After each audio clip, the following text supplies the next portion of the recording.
বাংলা সাহিত্যের প্রথম বইটি হাতে নিলে চমকে উঠতে হয়। এটা যে বাংলা ভাষায় লেখা হয়েছে বিশ্বাস হয় না। কেননা 1000 বছর আগে আমাদের ভাষাটিও অন্যরকম ছিল। তা পরিবর্তিত হতে হতে আজকের রূপ ধরেছে। 1000 বছর আগের সাহিত্যও আজকের মতো ছিল না। আজ যেসব বিষয়ে সাহিত্য রচিত হয়, তখন সেসব বিষয় নিয়ে কোনো কবি লিখতেন না।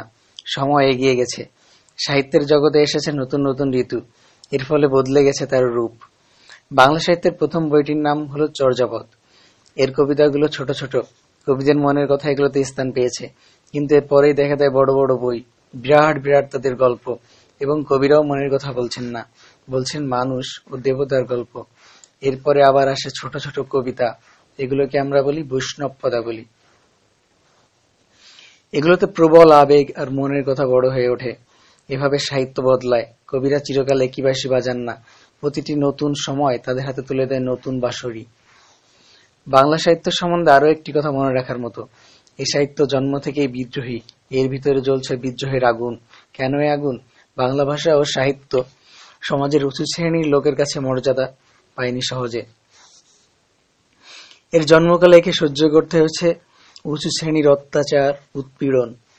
10ম শতকে যখন বাংলা সাহিত্য জন্ম নিচ্ছিল, তখন সংস্কৃত ছিল সমাজের উঁচু শ্রেণীর ভাষা। তারা সংস্কৃতের চর্চা করত। ঠিক তখনই সঙ্গোপনে সাধারণ লোকের মধ্যে জেগে উঠেছিল বাংলা ভাষা ও সাহিত্য। সাধারণ মানুষ একে লালন পালন করেছে বহুদিন। সমাজের উঁচু শ্রেণীর লোকেরা সবসময় হয় সুবিধাবাদী। যেখানে সুবিধা সেখানে তারা।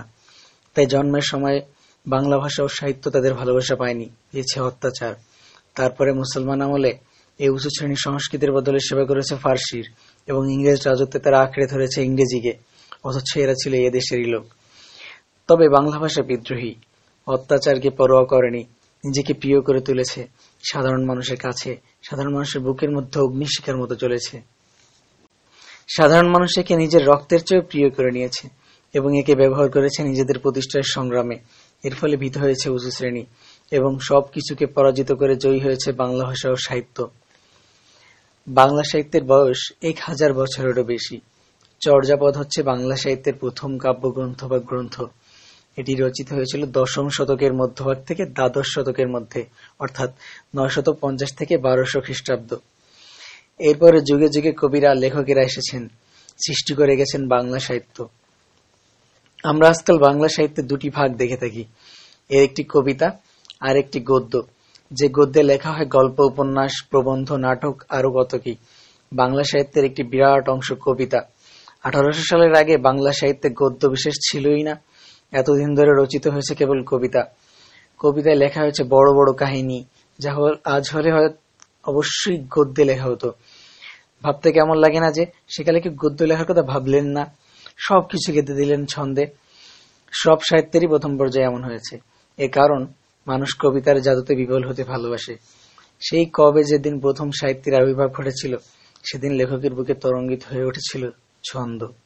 তখন মানুষ সাহিত্যে খোঁজ করত তা, যা বাস্তব জীবনে পাওয়া যায় না।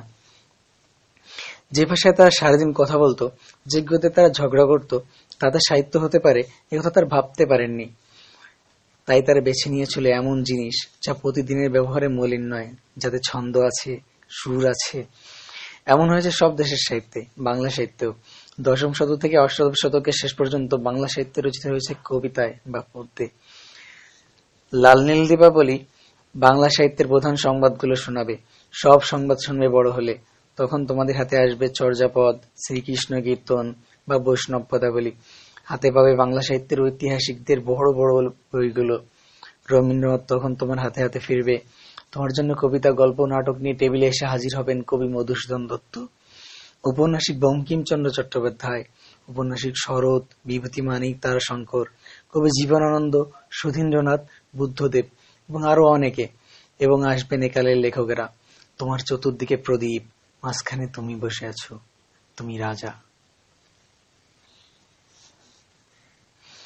ধন্যবাদ। এখানে আমি মূলত আমাদের প্রয়াত লেখক হুমায়ুন আজাদের লাল নীল দীপাবলি বা বাংলা সাহিত্যের জীবনী থেকে এর প্রথম চ্যাপ্টারটা পড়লাম। এখানে লেখক মূলত বাংলা ভাষা বা বাংলা সাহিত্যের উদ্ভব কিভাবে হয়েছে সেটা নিয়ে আলোচনা করেছেন।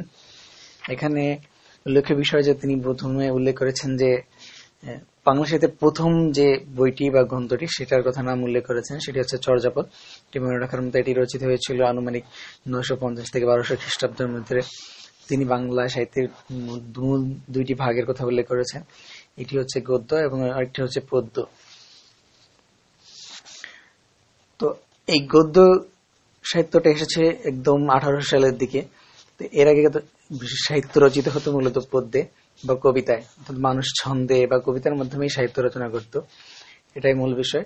এবং পরবর্তী চ্যাপ্টারগুলোয় বা পরবর্তী অধ্যায়গুলোতে আমরা আরো বিস্তারিত জানতে পারবো, আরো অনেক লেখক এবং তাদের লেখা সম্পর্কে আমরা জানতে পারবো, এবং বাংলা সাহিত্য কিভাবে উদ্ভব ঘটেছিল এবং কিভাবে বিকাশ লাভ করেছে সেটা আমরা বিস্তারিত জানতে পারবো পরবর্তী চ্যাপ্টারগুলোতে।